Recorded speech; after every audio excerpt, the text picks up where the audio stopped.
దేవుని నామమునకు స్తోత్రంలో ఈనాటి ధ్యానాంశము తబితా లెమ్ము. అయ్యా, ఈ అంగీలు, ఈ వస్త్రములన్నీ చూడండి, ఇవన్నీ ఈమెయే మాకు చక్కగా కుట్టి ఇచ్చింది. మమ్మల్ని ఎంతో ప్రేమించేది. మరణం సంభవించిన ఆ ఇంట చేరియున్న విధవరాండ్రు ఏడ్చుచు గద్గద స్వరాలతో ఆ వస్త్రాలు చూపిస్తూ యేసు స్వామి శిష్యుడైన పేతురుతో అంటున్న మాటలివ్వండి. అపోస్తల కార్యములు 9వ అధ్యాయము 20వ వచనంలో ఈ ఉదాంతము. అయ్యా, ఆమె మాకు ఎంతగానో సహాయం చేసేది కాదు అనే మాట లేనే లేదండి. బహు ఔదార్యం గల స్త్రీ. మరొక జ్ఞాపకం, అయ్యా, ఆమె ఎప్పుడూ కూడా ఇతరులకు మాదిరికరమైన ప్రార్థనా జీవితం గడిపేది. ఎన్నో సత్క్రియలు, ధర్మకార్యాలు చేస్తూ ఎందరో అనాథలను, విధవరాండ్రను ఆదరించేది. మరొక సాక్ష్యం, పేతురుతో ఇలా ఎందరో సత్క్రియాపరులు, ధర్మకార్యచరణశీలి అయిన ఆమె సద్గుణాలను వివరిస్తూ పేతురు ఎదుట వాపోతున్నారు. ఆ మరణించిన స్త్రీ యొప్పే గ్రామ నివాసి అయిన తబిత శిష్యురాలు అని పరిశుద్ధ గ్రంథములు పేర్కొనబడడంతోనే ఆమె విశిష్టత మనకు గోచరిస్తుందండి. తబితకు భాషాంతరమున గల నామము దొర్క, అనగా లేడి. చెంగున గంతులేస్తూ అంతటా కలయిదిరగడము, వేగంగా పరిగెత్తడం లేడి లక్షణం కదండి. బహుశా ఈ లేడి కూడా అనాథలను, అర్థలను, పేదలను, విధవరాండ్రను, దిక్కులేని వారికి ఆదుకొనడానికి అలా అతివేగంగా పరుగులెత్తి సార్థక నామధేయురాలైందేమో. ఆమె సత్క్రియలు, ధర్మకార్యంలో చేసేదని నొక్కి చెప్పబడింది పరిశుద్ధ గ్రంథములో.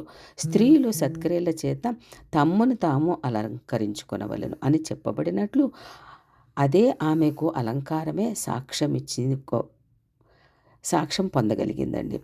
ఆమె చేసిన సత్క్రియలలో ఒక సత్క్రియ సాధనము చిన్న సూది మాత్రమే దానినే ఆయుధముగా మలిచి సేవ చేసిందండి. ఆమె కాయలా పడి చనిపోగా అక్కడున్న పరిశుద్ధులు, విధవరాండ్రు ఆమె శవమును కడిగి మేడగదిలో పరుండబెట్టి సమీప గ్రామమైన లుద్దాలో సువార్త పరిచర్యలో నిమగ్నమయ్యున్న పేతురుకు కబురు పంపారు. వెంటనే పేతురు రాగానే వారి ఆక్రనందలు వెళ్ళగక్కడం పేతురు సావధానముగా వినడం జరిగిందండి.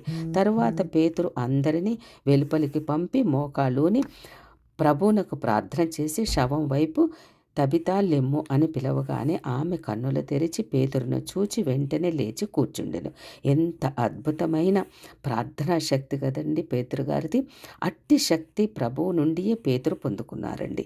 యేసు తన శిష్యులను సేవకు పంపు సమయాన రోగులను స్వస్థపరచుడి, చనిపోయిన వారిని లేపుడి, మత్తయి సువార్త 10వ అధ్యాయము 8వ వచనం ప్రకారం ఆజ్ఞాపించిన ప్రకారం పేతురు ఆ కార్యమును నిర్వహించి ప్రభువు నామమునకు మహిమ తెచ్చారండి. అనేకులచే ప్రభువును విశ్వసింపచేశారు. ఆమెను సజీవురాలినిగా వారికి అప్పగించారండి. పేతురు గారు, మన ప్రభువైన యేసుక్రీస్తు ప్రార్థించి లాజరు బయటికి రమ్మనగానే ప్రేత వస్త్రధారి అయిన లాజరు సజీవుడయ్యాడు. తలితాకుము అని యాయూరు కుమార్తెను పిలిచిన వెంటనే ఆమె లేచి కూర్చుంది కదండి. ఒక్కడై ఉన్న నాయుని విధవరాలి కుమారుని పాడని ముట్టగానే అతడు లేచి కూర్చుని మాటలాడాను. అట్టి సర్వశక్తిమంతుడైన ప్రభు ఆత్మ మరణాన్ని పొందియున్న మనలను ఈనాడు తబితా లెమ్ము అని ఆజ్ఞాపిస్తున్నాడండి. ప్రభు విశ్వసించిన ప్రియ విశ్వాసులారా, ఒక తబిత వలె నేను నీవు మృతులమే అండి. పాపము వలన వచ్చి జీతం మరణం. అందువలననే ప్రభు అంటున్నారు, మీ అపరాధముల చేతను, పాపముల చేతను మీరు చచ్చిన వారే ఉండగా ఆయన మిమ్మల్ని క్రీస్తుతో కూడా బ్రతికించిన. ఎఫెసీ పత్రిక 2వ అధ్యాయం 1వ వచనం ప్రకారం శరీరము క్షయమైనదిగా విత్తబడి అక్షయమైనదిగా లేపబడును. కొరింథీయులకు రాసిన మొదటి పత్రిక 15వ అధ్యాయం 42వ వచనం ప్రకారము కడబోర మ్రోగును, అప్పుడు మృతులు అక్షయులుగా లేపబడుదురు.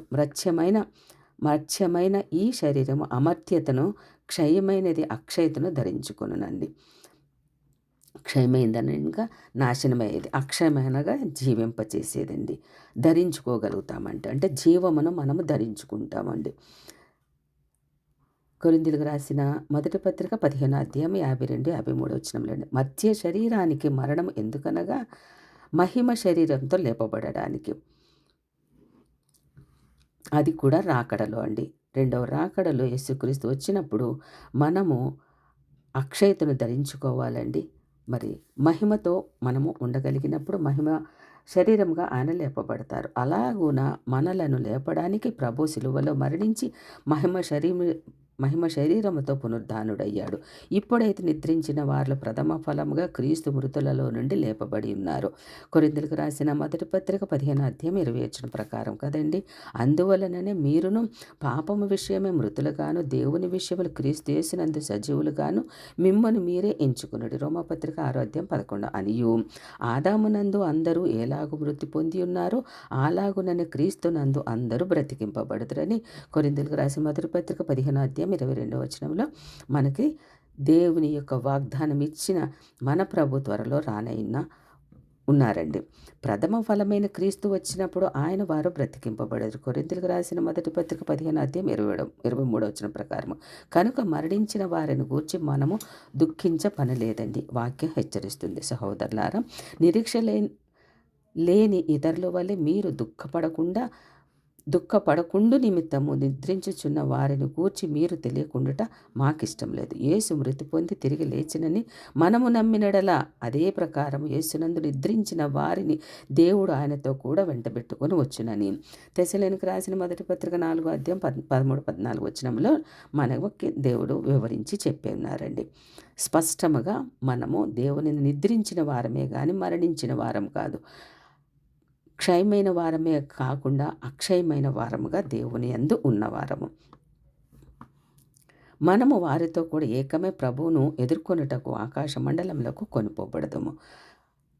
సజీవులమై నిలిచి ఉన్నవారముగా అట్లు కొనిపోబడి సదాకాలం ప్రభువుతో కూడా ఉందుము అనే ఈ మాటతో ఒకరినొకడు ఆదరించుకొనుడి అని ఆదరణ వాక్కులు ఇచ్చిన ప్రభు మన అండనుండగా ఒక దోర్కాను గూర్చి, ఒక కుమార్తెను గూర్చి, ఒక కుమారుని గూర్చి దుఃఖించి వారి జ్ఞాపకాలతో దుఃఖించు మనమందరము ప్రభువు ఆగమనానికి నిరీక్షిస్తూ యేసుతో రానయ్యున్న మన ప్రియులను ఎదుర్కొని సంసిద్ధపడదామండి. తబితాలెమ్ము అనే ప్రభు పిలుపునకు లోబడి ఆత్మీయ మరణం నుండి మేల్కొందామండి. అందుకు సిద్ధపడడానికి దేవుడిచ్చిన ఈ అభయ వాక్కులతోటి కొరింథీయులకు రాసిన మొదటి పత్రిక 15 అంతా కూడా మనము మరణించిన వారం కాదు, మహిమ కలిగిన వారం, దేవుని యొక్క వాక్యముతోటి జీవించుచున్న వారము, దేవుని యొక్క ఆధ్వర్యంలో ఉన్న వారము కాబట్టి మనము ఎల్లప్పుడూ కూడా ఆయనందు సజీవులముగా ఉండగలుగుతాము.